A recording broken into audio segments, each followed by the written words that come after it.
할렐루야. 이 시간에도 하나님의 은혜와 축복이 넘치기를 축원합니다. 요즘 코로나 확진자가 계속 증가하는 가운데 2,300명이 훌쩍 넘고 있습니다. 그럼에도 불구하고 신기한 것은 사람들이 위기의식을 별로 못 느끼고 있다는 거예요. 예전 같으면 상상도 못할 그런 상황인데요. 왜 사람들이 이처럼 위기의식이라든가 경각심을 갖지 못하고 있을까요? 위드 코로나로 접어드는 그런 시점에서부터 사람들은 마음이 많이 풀렸습니다. 또 한 가지는 백신 접종률이 지금 78%, 80%에 육박하고 있습니다. 그로 인해서 안정권에 들어갔다라고 생각하는 것이 지배적이기 때문에 그렇습니다. 백신은 우리의 삶을 지켜주는 데 있어서 가장 중요한 면역 체계를 형성하는 그런 중요한 약입니다.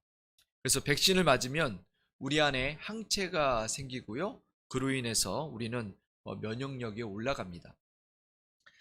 바이러스가 우리에게 침투해 들어올 때에 우리를 보호해 줄 수 있는 중요한 것이 바로 백신입니다. 그처럼 우리 신앙에도 우리를 지켜줄 수 있는 백신이 있을까요? 영적인 백신, 우리를 보호해주고 우리를 지켜주고 우리를 공격하는 여러 가지 세력들로부터 우리를 지켜줄 수 있는 것, 어떤 것이 있을까요?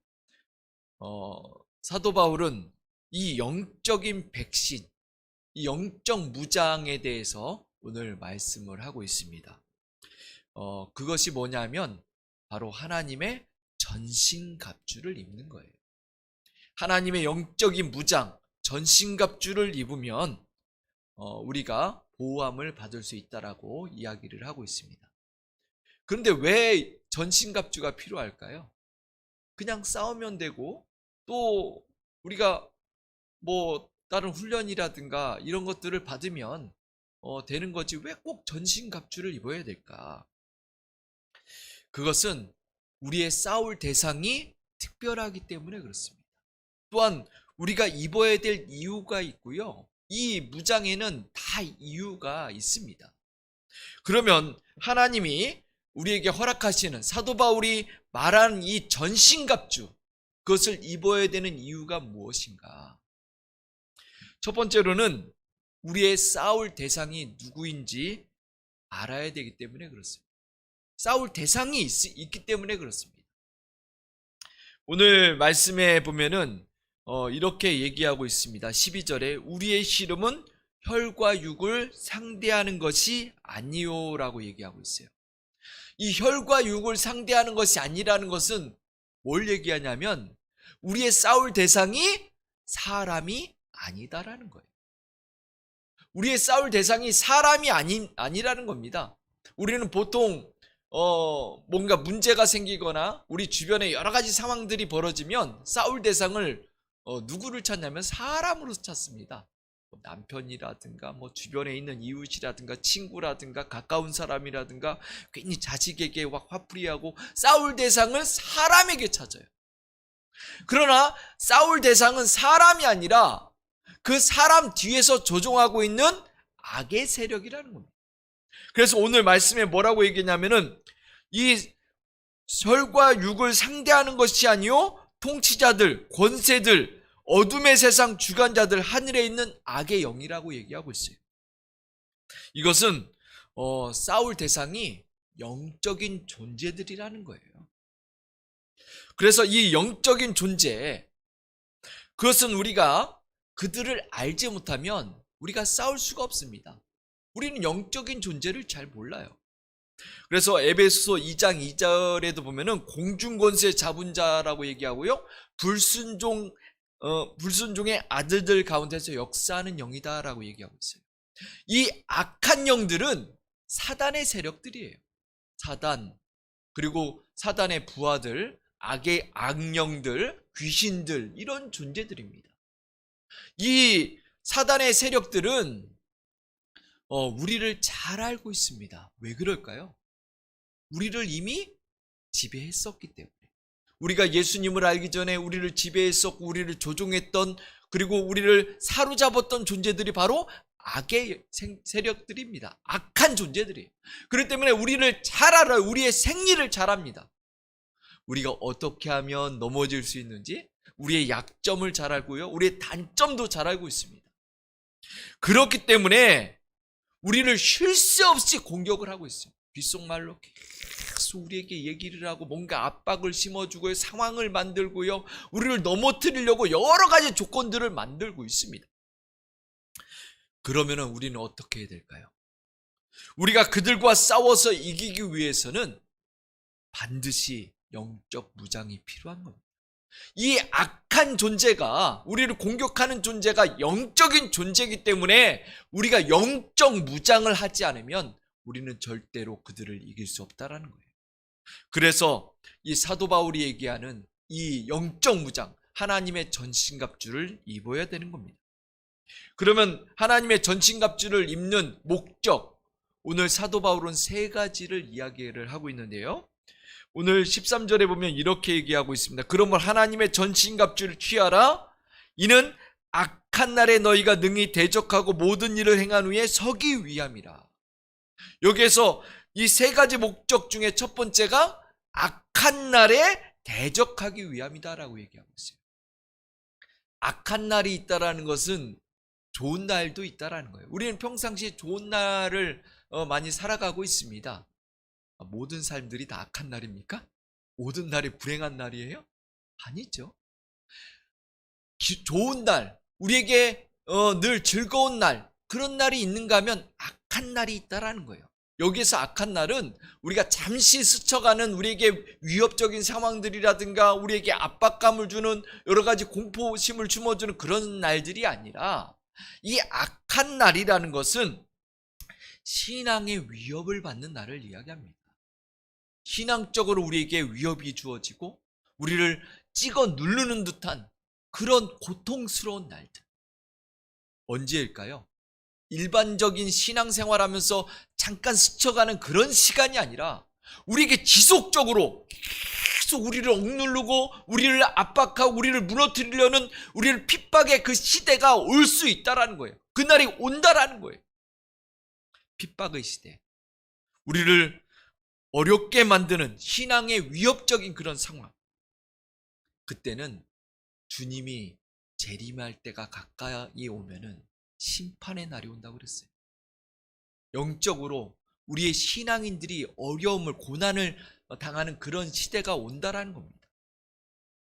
이미 우리는 코로나를 통해서 얼마 전까지, 지금도 그렇고요, 신앙적인 어떤 위협과 압박을 느껴왔습니다. 교회 다니는 것이 눈치가 보이고 왠지 그 신앙생활 한다라는 것이 사람들에게 부끄러울 것 같은 그런 모습이 비춰졌던 그런 순간들이 있었습니다. 그러나 분명한 것은요, 아직 심판의 때는 오지 않았다라는 거예요. 아직 주님의 재림의 때가 오지 않았다라는 거예요. 그렇다라는 것은 더 큰 압박과 더 큰 공포와 더 큰 핍박이 우리에게 올 수 있다라는 겁니다. 교회 간다라는 것 때문에 사람들의 눈치를 봐야 되는, 그리고 욕을 얻어먹고, 그리고 큰 핍박이 올 수도 있습니다. 괜히 교회를 가는데 교회 앞에서 누가 돌 던질 수도 있는 겁니다. 그럼에도 불구하고 우리가 신앙생활을 하고 하나님 앞에 믿음을 지킨다라는 것, 이것이 바로 그리스도인들이 가져야 될 사명이고요, 우리가 믿음의 삶을 살아가는 목적입니다. 그렇다면 우리는 이런 상황 속에서도 어떻게 이겨낼 수 있을까? 그런 핍박과 어려움이 있는데 우리는 어떻게 그것을 이겨낼 수 있을까? 그 악한 날을 대적하기 위해서 우리는 전신갑주를 입는 겁니다. 그런데 다행스러운 것이 있어요. 오늘 말씀해 보면은 이렇게 얘기하고 있습니다. 악한 날에 너희가 능히 대적하기 위해서라는 겁니다. 능히 대적할 수 있다라는 거예요. 여기서 능하다라는 것은 헬라어로는 디나마이라는 그 단어인데요, 뭐냐면은 디나미스, 다이나마이트, 이 같은 용어예요. 힘, 능력, 권력이 주어진다라는 거예요. 권능이 주어진다라는 거예요. 능히 이겨낼 수 있는 권능이 우리에게 주어진다라는 겁니다. 하나님의 전신갑주를 입는 사람은 능히 이겨낼 수 있습니다. 하나님의 능력을 힘입는 사람은, 하나님 앞에 영적 무장이 되어진 사람은 악한 날을 대적할 수가 있습니다. 이겨낼 수 있다라는 거예요. 그러나 영적 무장이 되어지지 않은 사람은 넘어질 수밖에 없는 겁니다. 우리는 이 악한 날에 능히 이겨낼 수 있는 영적 무장을 하시기를 축원합니다. 전신갑주를 입는 목적, 오늘 두 번째로는 뭐라고 얘기하고 있냐면 모든 일을 행하노라고 얘기하고 있습니다. 모든 일을 행하기 위해서 하나님의 전신갑주가 필요하다라는 거예요. 여기에서 모든 일을 행한다라는 것은 일을 끝마치는 것을 이야기합니다. 임무를 완수하는 것을 이야기해요. 우리에게 임무가 완수되어지는 것은 무엇입니까? 하나님의 나라에 입성하는 거지요. 우리가 믿음을 끝까지 지키고 주님의 나라에 들어가는 것, 이것이 임무 완수입니다. 우리를 사단은요, 계속해서 공격해서 우리를 넘어뜨리려는 것이 사단의 사명이에요. 사단은 우리를 넘어뜨리려고 하고요, 우리는 임무를 완수해서 끝까지 하나님의 나라에 가려고 합니다. 이것이 상충되어져요. 계속적으로 부딪힐 수밖에 없습니다. 사단은 우리를 넘어뜨려야 되니까, 천국에 못 가게 만들고 우리가 믿음을 포기하게 만드는 것이 사단의 목적이니까 계속 부딪힐 수밖에 없습니다. 그러나 하나님의 영적 무장이 되어진 사람은 사명을 완수해냅니다. 하나님의 영적 무장이 되어진 사람은 천국에 입성할 수 있는 겁니다. 하나님의 나라에 도달하는 거예요. 이 세상의 끝까지 우리가 믿음의 길을 걸어가고 달려갈 수 있는 겁니다. 사단은 우리의 약점을 잘 알고요, 우리의 단점도 잘 알고 있습니다. 그렇기 때문에 우리를 늘 언제나 걸고 넘어지려고 합니다.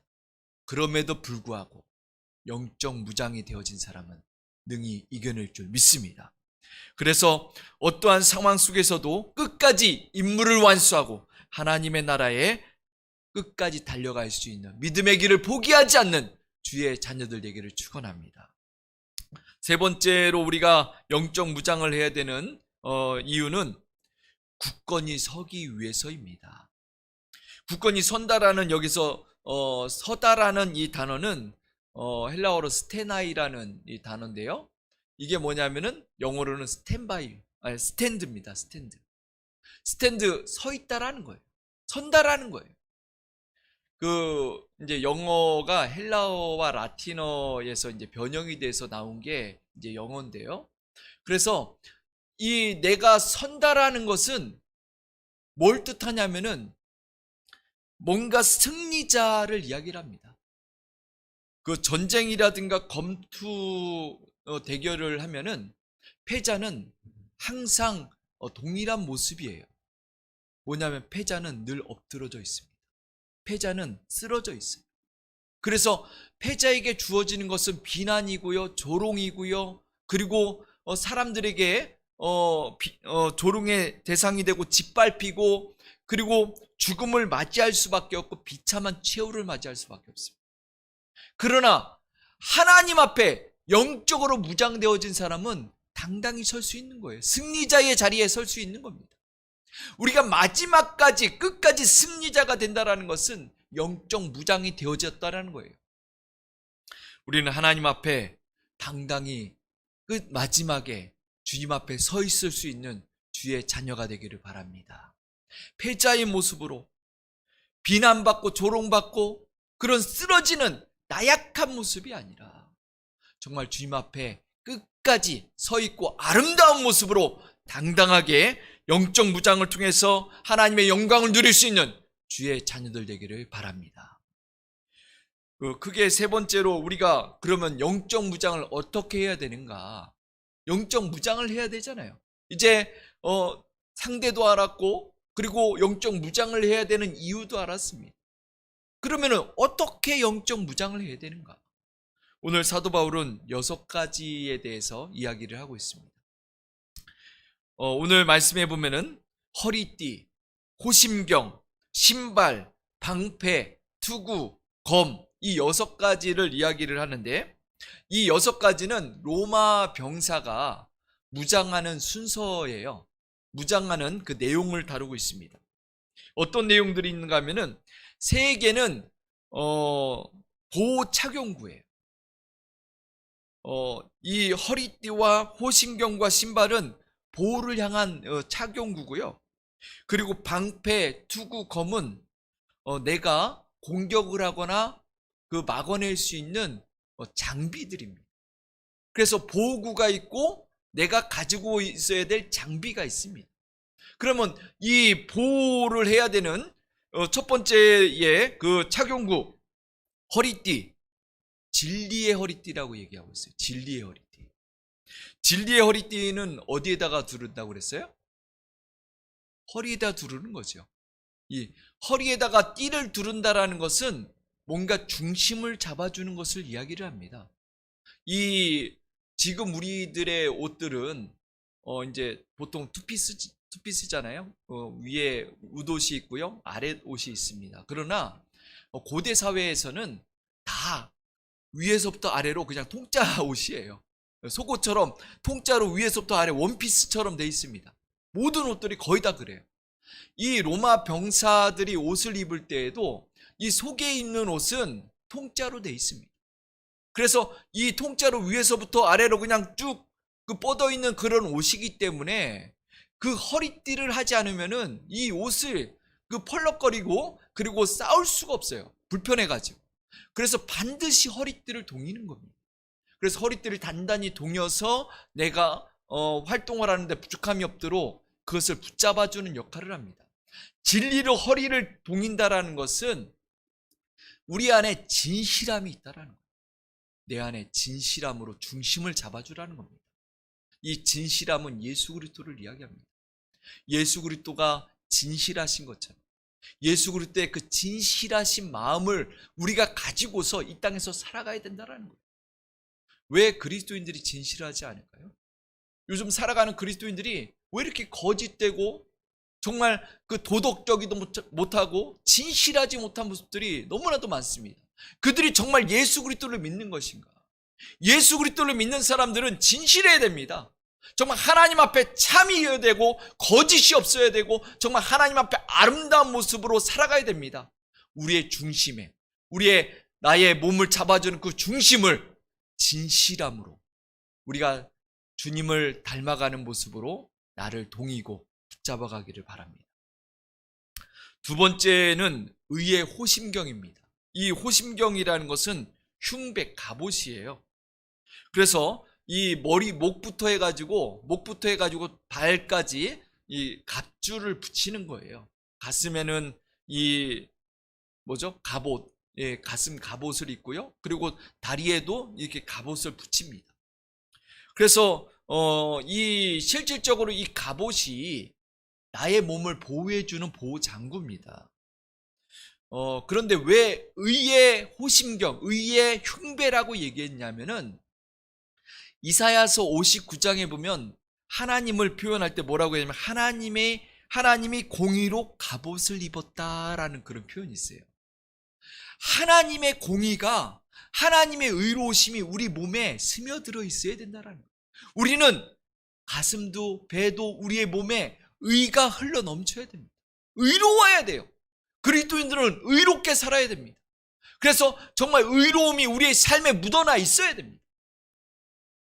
그래서 하나님의 자녀들, 의에 줄이고 목마른 자는 저가 복이 있나니 배부를 것이요 의를 위하여 핍박을 받는 자는 복이 있나니 천국이 저희 것입니다. 의를 위해서 사는 자는 하나님의 아들이라 일컬음을 받을 것이라고 했어요. 그래서 우리 하나님의 자녀들은 의로워야 되고요, 의롭게 사는 자는 하나님이 채워주시고 그리고 어떤 핍박과 어려움이 있다 할지라도 하나님이 함께 하실 줄 믿습니다. 그래서 우리는 의를 통해서 우리의 몸에 정말 하나님의 그 마음을 담고 살아갈 수 있는 주의 자녀들 되기를 바랍니다. 세 번째의 무장은 평안의 복음을 준비한 신을 신으라는 거예요. 평안의 복음을 준비한 신. 왜 평안의 신이라고 하지 않고 평안의 복음을 준비한 신일까요? 준비가 중요하기 때문에 그렇습니다. 이 신을 신는다라는 것은 뭘 얘기하죠? 신발을 신는다. 그렇죠. 우리가 신발을 신는다라는 것은 나갈 준비가 됐다라는 거예요. 전쟁터에 나가는 그 장구 중에, 보호 장구 중에 마지막으로 신발을 딱 신으면 이제 나갈 준비가 다 된 겁니다. 이제 출동 명령이 떨어지면 바로 달려나가는 거예요. 이 복음의 평안의 복음, 하나님 예수님의 평안의 복음을 전할 준비를 하라는 겁니다. 내 안에 그 복음의 그 준비가 되어져 있어야 돼요. 그래서 언제든지 누군가가 우리에게 복음의 그 비밀을 물어보면은 그것을 대답할 수 있는 준비가 되어야 됩니다. 그래서 베드로 사도는 너희 속에 있는 소망에 관한 비밀, 이유를 묻는 자에게 대답할 것을 항상 예비하라라고 얘기하고 있어요. 예비되어져 있어야 돼요.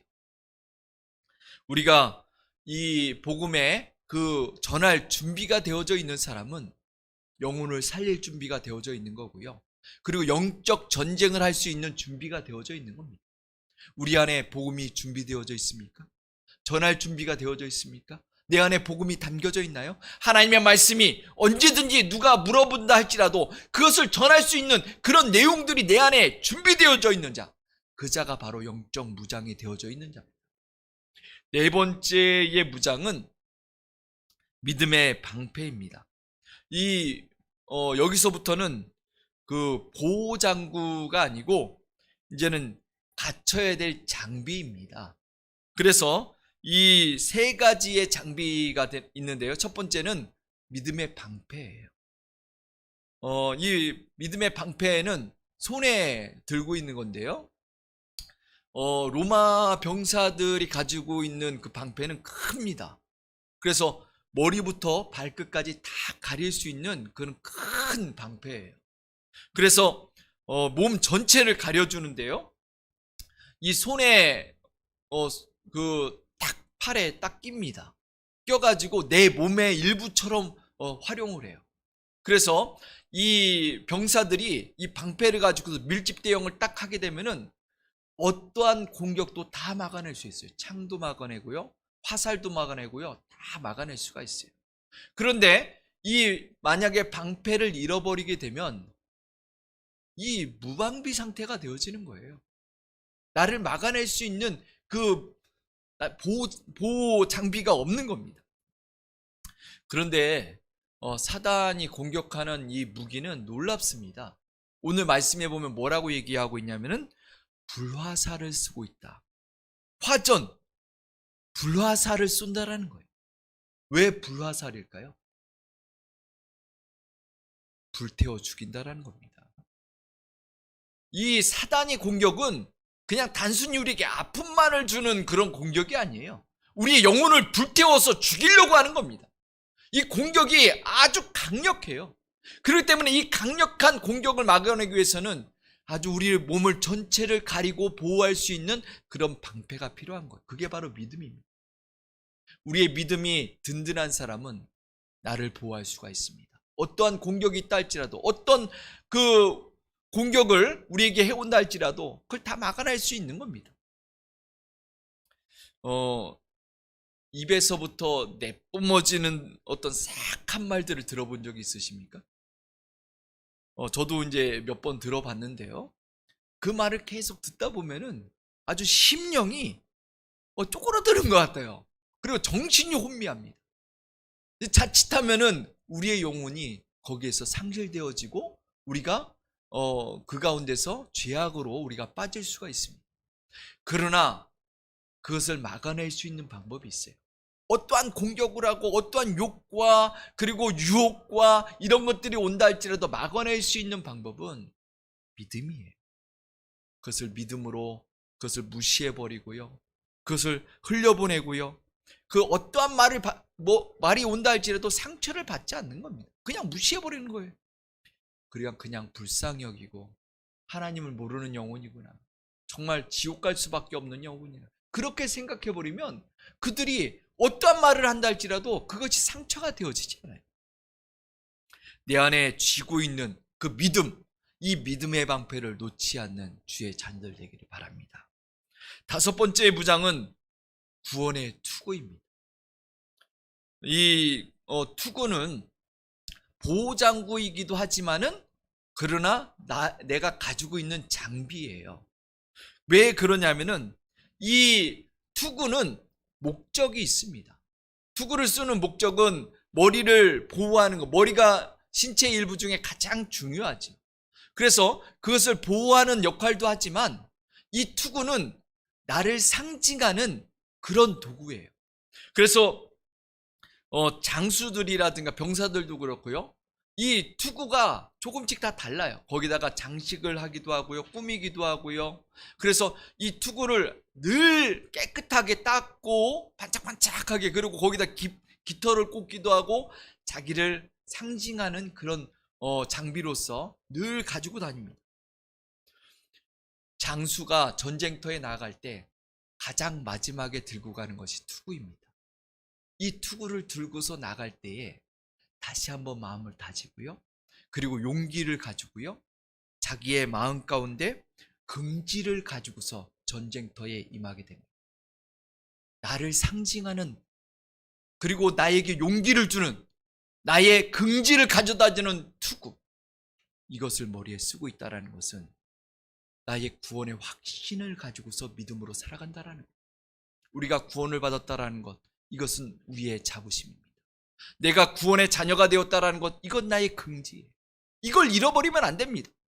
이것이 상실되어지는 한 우리는 이 세상에서 그 어떠한 하나님의 자녀로 살아갈 수가 없습니다. 우리는 모든 것을 잃어버리는 거예요.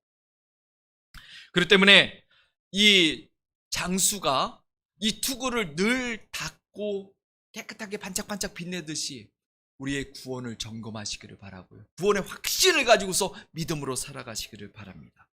영적 전쟁터에 나갈 때 구원의 확신을 가지고 마음을 다지고 긍지를 잃지 않는 주의 자녀가 되기를 바랍니다. 마지막으로의 무장은 성령의 검, 하나님의 말씀입니다. 세 번째의 장비이면서도 유일하게 6개의 보호장구 그리고 장비들 가운데서 유일하게 공격 무기예요. 왼손에 방패를 들었다면 오른손에는 반드시 칼을 들어야 됩니다. 그래서 이 칼로 이제 공격 무기로 이제 사용하게 되는데, 로마 병사들이 쓰는 이 칼은 글라디우스라는 그런 검이에요.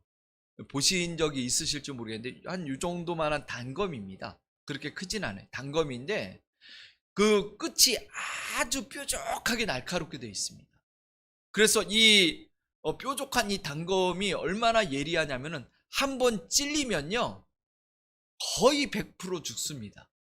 치명상을 입고 죽어요. 그래서 방패로 맞고 그 틈 사이로 공격해 들어오는 적을 그 칼로 찔러서 죽입니다. 그래서 로마 병사들이 밀집 대응을 하면은 그 웬만한 그 적들은 그것을 뚫지를 못해요.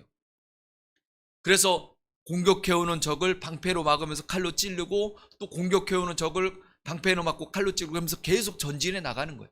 그래서 로마 병사들이 전진해 나갈 때 보면은 굉장히 두렵습니다. 그래서 공포에 떨고 그냥 도망쳐버리는 그런 적들이 굉장히 많았다고 합니다. 이 날카로운 단검, 이것은 사단이 공격해 올 때 그냥 막고만 있으면 안 돼요. 물론 막고만 있다면은 우리를 보호할 수는 있지만 언젠가는 우리가 공격으로 인해서 당할 수가 있어요. 우리도 공격을 해야죠. 공격할 수 있는 유일한 무기, 이 단검, 그것은 바로 하나님의 말씀입니다. 이 하나님의 말씀은 늘 갈고 닦아서 날카롭게 만들어야 돼요. 그래서 하나님의 말씀은 살았고 운동력이 있어 좌우의 날선 어떤 검보다도 예리하다라고 하고 있습니다. 그래서 피부와 관절과 골수를 찔러 쪼개기까지 한다고 그랬어요. 이것을 찌르면은 그 피부뿐만 아니라 그 관절과 골수, 뼈까지도 파고 들어갈 수 있다라는 거예요. 얼마나 강력한 무기입니까? 그래서 예수님께서 그 마태복음 4장에 보면은 사단이 예수님을 시험을 할 때에 그 세 번의 그 시험을 하잖아요. 그때 예수님께서 그 사단을 물리친 방법이 뭡니까? 하나님의 말씀이에요. 하나님의, 사단이 공격할 때 하나님의 말씀으로 딱딱 그걸 공격하면서 받아치니까 사단이 나중에는 아무 말도 못하고 도망쳐버립니다. 이게 하나님의 말씀이에요. 우리에게 사단이 공격해 올 때 하나님의 말씀을 떠올리시길 바랍니다. 우리가 그동안에 읽고 갈고 닦았던, 그리고 내 안에 내재되어져 있는 이 하나님의 말씀을 가지고 사단을 공격한다면 사단은 능히 물리칠 수 있습니다. 사단은 도망갈 수밖에 없는 거예요. 그래서 내 안에 하나님의 말씀, 내 안에 담겨져 있는 이 은혜, 하나님의 말씀으로 늘 주님 앞에 나아가시기를 바랍니다. 내 안에 말씀이 연마되어져 있습니까? 내 안에 말씀이 녹슬지 않고 잘 갈고 닦여져 있나요? 만약에 녹슬어져 있다면 다시 갈아야 됩니다. 만약에 그것이 어디에 파묻혀 있다면, 구석에 박혀 있다면 다시 꺼내서 어떻게 활용해야 될지 그것을 잘 다듬어서 주님 앞에 아름답게 사용되어지기를 바랍니다. 우리는 영적으로 어떤 무장들을 하고 있나요? 우리는 영적으로 어떤 모습들을 하고 있나요? 사단은 늘 우리를 흔들고 우리를 무너뜨리려고 호시탐탐 노리고 있습니다. 우리가 하나님의 나라에 입성하는 것을 사단은 원치 않습니다. 그렇기 때문에 우리의 허리에는 진리를 동여야 되고요, 나의 가슴에는 의가 가득 차야 되고, 내 신은 복음이 준비되어져 있어야 되고, 그리고 나의 손에는 믿음의 방패가 들려져 있고, 그리고 공격할 수 있는 하나님의 말씀이 늘 갈고 닦아져 있어야 됩니다. 그래서 늘 사단이 공격해 올 때 당당히 맞서 싸워 승리하는 주의 자녀가 되기를 축원합니다.